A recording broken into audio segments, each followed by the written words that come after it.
Well, good evening. Welcome to the Huntin The Truth online church. Pastors Chad and James Hampton. We're here to do the Huntin The Truth on Sunday message, our very first Huntin The Truth on Sunday message. Every Sunday evening at 6 p.m., James and I are going to be doing these messages. We want to teach people how to hunt for God and His plan for their lives, and we'll be teaching on aspects of that. It's not going to be a long message. These will be shorter message, but we want to share a message with you today at our Hunt the Truth on Sundays. Ready to hunt the truth, Brother James? I'm ready to hunt the truth. We had an awesome service at Goodland Community Church this morning. Yes. And now we're right after the service, and we're ready to get into our Huntin' the Truth outdoor online church on Sunday service. If you've never watched anything from the Huntin' the Truth outdoor online church, go to huntinnthetruth.com and click on HTT online church link. That'll give you all the information you need about the Huntin' the Truth online church. Every Tuesday evening at 5 o'clock, we have our Facebook Live Hunters Gathering on our Huntin' the Truth Ministries HQ Facebook page. We put out daily devotions. Well, not daily devotions, but we put out online devotions during the week for people to watch and learn more about Jesus and be discipled. And we have a bunch of other stuff going on with Huntin' the Truth online church. Keep your ears open for all the new exciting news. We're a community of hunters and outdoorsmen that are hunting God and His plan for our life together. If you know someone that would be interested in watching our messages or be a part of our online church, then please refer them to us, to our website, to our messages. Share it. And we want to reach as many hunters and outdoorsmen as possible with the gospel, both Christians and non-Christians. Yes. And before Chad gets started with the message, just want to remind everybody, coming up this week, we're going to make some special announcements. The big announcement is going to be the launch of our Huntin' the Truth Outdoor Online Church Outdoor Minister Team. Yes. So we're going to be bringing on different outdoor ministers, guys and brothers from a bunch of different states. So we're going to be doing that coming up here. So look for that announcement. Yes. Okay, you ready to hunt the truth, Brother James? Yes, sir. Okay, bring it. The title of today's message is going to be called A Guaranteed Harvest. Now, if you're a hunter, you know that it's not guaranteed that you go out and get a harvest every time. But what do you think it would be like if there was a place that you could hunt where you could have a guaranteed harvest every time that you go out hunting? What would you think about a place like that? I'd definitely be hunting it. I'd be there all the time. You'd definitely be hunting it. In the Bible, if you have your Bibles, go to Psalms chapter 20, verse 4. I have my Bible on my Bible app right here. Psalms chapter 20, verse 4. I want to read this verse to you because it gives us, I'm going to read out of the New Living Translation. The NIV version also says something very similar. But this is what it says. Psalms 20, verse 4. It says, "May He grant your heart's desire and make all your plans succeed." Now, I know in this next coming year, I want to have all my plans succeed. I'm sure James wants all his plans to succeed. I'm sure all of us wants all of our plans to succeed. And part of the reason is because all your plans involve other people in your life too. If you have a family, when your plans succeed, it benefits your family.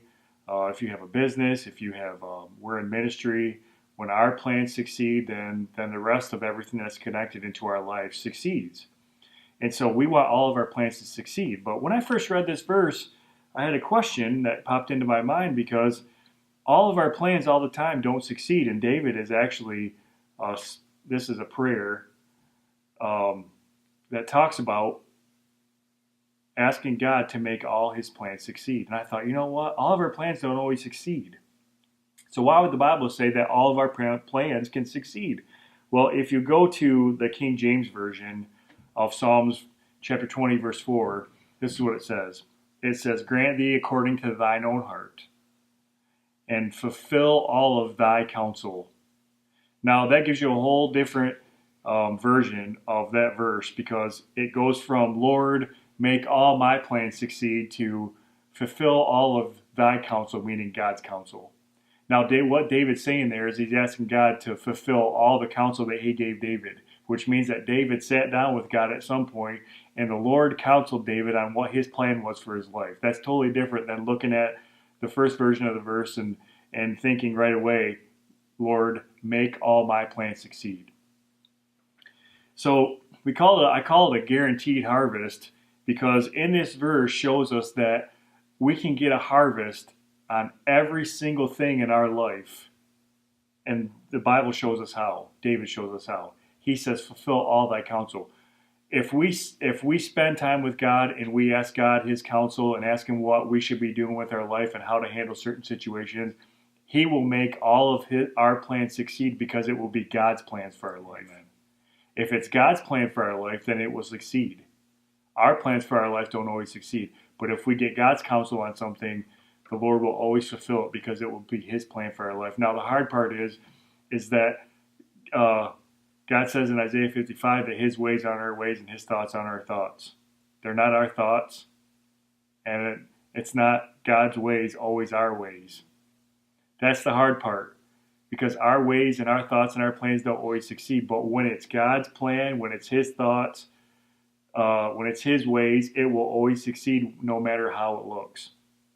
So David here, this psalm is actually a prayer that David prays, but it's also a prayer that he gave to his music congregation for the music, so that not only he prayed for himself, but that they would pray for him, because he was king, he was a leader. It was important that the plans of the king succeed, because then the whole kingdom would succeed. And so he's writing this prayer to them, and he's saying, let all thy counsel for me and my kingdom, let it all be fulfilled. Okay, now, if you look at two different examples in David's life, you'll see this put in action. In 1 Samuel 30, verse 8, I want to read these verses to you really quick, because in 1 Samuel 30, verse 8, there was a raiding party that raided David and his men, and we're going to see what happened. It says, this is 1 Samuel chapter 30, verse 8. David and his men reached Ziklag on the third day. Now the Amalekites had raided the Negev and Ziklag. They had attacked Ziklag and burned it, and had taken captive the women and all who were in it, both young and old. They killed none of them, but carried them off as they went on their way. When David and his men came to Ziklag, they found it destroyed by fire, and their wives and sons and daughters were taken captive. So David and his men wept aloud until they had no strength left to weep. David's two wives had been captured, Jezreel and Abigail. David was greatly distressed because the men were talking of stoning him. Each one of them was bitter in spirit because of his sons and daughters. But David found strength in the Lord his God. It says that David found strength in the Lord his God. And then if you read on to verse 7, it says, then David said to Abiathar the priest, bring me the ephod. Abiathar brought it to him, and David inquired of the Lord. Now he inquired of God, and he said, shall I pursue this raiding party? Will I overtake them? God said, pursue them, he answered. You will certainly overtake them and succeed in the rescue. Now I want you to notice some of these details here. It says that they got raided, and it says that David's men wept aloud until they had no strength left to weep. Now that's some pretty big weeping. David's two wives had been taken from him, so obviously David was upset. David was greatly distressed because of the men was stoning him. So not only did his wives get taken, but they were talking about stoning him, and it says David was in great distress. It says that each one of his men were bitter in spirit because of his sons and daughters. David had all this stuff going on all around him. Now, if I was David, the one thing that I would probably not think of to do would be to say, okay, God, what do I do in this situation? He was distressed. His wives were taken. They were talking about stoning him. I'd probably be really upset. And my first thing I would do would probably be just to beat a fold up. But that's not what David said. David found strength in the Lord his God, and he inquired of the Lord and asked his counsel of something that was very, very important. Now you see the outcome of this.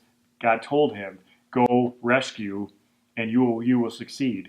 And not only did his actions benefit him, and he got his wives back, but it benefited his whole party. The plans that God had for David to rescue and overtake them succeeded because it was the Lord's counsel. If David would have took the counsel that he had from his own mind and his own heart, he probably wouldn't have been the same counsel as the Lord gave him. He probably would have been mad at people, saying, Lord, why does this happen? But David inquired of the Lord, and he asked this counsel, and he fulfilled all thy counsel, all God's counsel. David put this into practice. Okay, in another example, you see that's when David was in one of the lowest points of his life. One of the high points of his life, in a time where everything was going good, David did not inquire of the Lord. And 1 Chronicles 21:13, you see that it says in there that Satan incited David and tempted him to take a census of his army. Okay, now back then, this whole taking a census was a big deal. Why was God angry at David? In those times, a man only had the right to count or number what belonged to him. Israel did not belong to David. Israel belonged to God. In Exodus 30:12, God told Moses, when you take a census of the Israelites to count them, each one must pay the Lord a ransom for his life at the time he is counted. Then no plague will come on them when you number them. It was up to God to command a census, and if David counted, he should only do it at God's command, receiving a ransom to atone for the counting. This is why God was angry again with Israel, and is also why David was conscience-stricken after he counted Israel. He was not supposed to take that census. What happened was everything was going pretty good, so David wanted to take a census, and he got a little bit prideful. He didn't inquire of the Lord, and the law told him, the counsel of the Lord told him that he was not supposed to take a census unless he did certain things. And he did the census anyways. So you see, there's times in our lives where in this next year, you're going to have ups and downs. You're going to have low points and you're going to have high points. When it's high point, you see that David was a little comfortable. He just kind of forgot about the Lord and didn't inquire. There's going to be times in our lives where things are going to be going okay. A season of our life where things are going to be going okay. And are you going to still inquire of the Lord and get his counsel? Because if you don't, then thy counsel, God's counsel, will not be fulfilled in your life. You see, there's going to be a low time in your life like there was with David. His wife got taken. Everybody around him was thinking about stoning him. But he thought to inquire of the Lord. He inquired the counsel of the Lord, and his counsel was fulfilled. David shows us two different examples in the Bible that David put this into practice, or when he did put it into practice. So there's a guaranteed harvest every time in your life when you ask God what thy counsel is, what his counsel is, and what his plan is for your life. He will fulfill it every time. It might not look like what you think it is. The counsel that God gave David when he was at a low point and he got raided, that might not have been the counsel that he would thought of, but he asked God his counsel, God fulfilled it, and he was successful because that was thy counsel. When God says in Psalms 20, verse 4, when David prays, make all my plans succeed, he's saying, make all the plans that you have for me and that you've given me, Lord, succeed. So I want to challenge you this week. Go to the Lord and ask him what his plan is for your life before you make plans for this next year. In those times where you have low times, inquire of the Lord. Say, Lord, how do I react to this? What do I do in this situation? Don't take your own counsel, take the Lord's counsel. And at those times and seasons in this coming year when things are going okay, don't forget about God. Keep asking his counsel because he'll still fulfill his counsel for you. So I challenge you this year. Get a guaranteed harvest on every one of your hunts this year, and God's plan for your life. And in your life, you can have a guaranteed harvest every time when you know that God's plans are your plans. Amen. Got anything to add to that, Pastor James? Yeah. Just to end this every week on our Huntin The Truth on Sunday message, just remember the verse Psalms 14:2. It says that God looks down on the sons of men to see if there are any who understand or any who seek God. Yes. In that verse, it says that. And as we've talked about many times before, the word seek and the word hunt have the same definition. So in that verse, it says that God's looking down on the sons of men to see if there are any understand or any who hunt for God. So we encourage you. The Bible says that God's looking for hunters, and not just hunters for animals. Actually, most importantly, he's looking at people who want to hunt for him. Yes. So just like Chad said, we encourage you. Go on a hunt for God every day. Hunt for the Lord every day. And if you haven't started on your hunt for God, if you don't have a personal relationship with Jesus, and you want to start on your hunt, then we encourage you to do that today. And if you don't know how, then please contact us at Huntin The Truth Ministries. We'd love to show you how. Yep. I want to add one more thing, James, Yes, before sir. we go. You might have looked back over this past year in your life and said, you know what, there's just parts of my life that just wasn't working this past year. You know, maybe you struggled in your finances, maybe you struggled in your marriage, maybe you struggled in relationships. But I want to challenge you to do something, because sometimes when we're struggling in areas, we're not applying God's counsel to that part of our life, and we're still wondering why it's not working. So if you're saying, man, my finances are all messed up, have you taken the counsel that God gives us in His Word and applied it to your finances? Are you obeying what He says in God's Word, what to do with your finances? That's the first place we should start with. If it's not working, what does God say in His Word? And then am I applying it to my life? Because it could simply be that you're not applying God's counsel, what He says into His Word, in your life. Maybe you're struggling in your marriage. You're saying, man, my marriage just ain't working. We got some really bad problems. Well, are you applying what God says in your life about how to treat someone else or your spouse? Are you applying that to your life? It could be as simple as saying, this is what God's saying to do, and I'm just not doing it. That's why it's working. That's why it's not working. Go back every part of your life that wasn't working this past year and just check and see, what does God say about it, and am I applying it to my life? And simple adjustment could just be the one that turns things around. And and then the plans that you have, that God gives you for your finances and marriage, will succeed. Yes. So thanks again for joining us. Until next Sunday night, thank you for joining the Huntin Truth Online Church. We're here just to reach people. We want to see people's relationship with Christ grow. And we're going to end every message that we do with our motto, and that is, Never stop hunting the truth. Have a blessed week, everybody.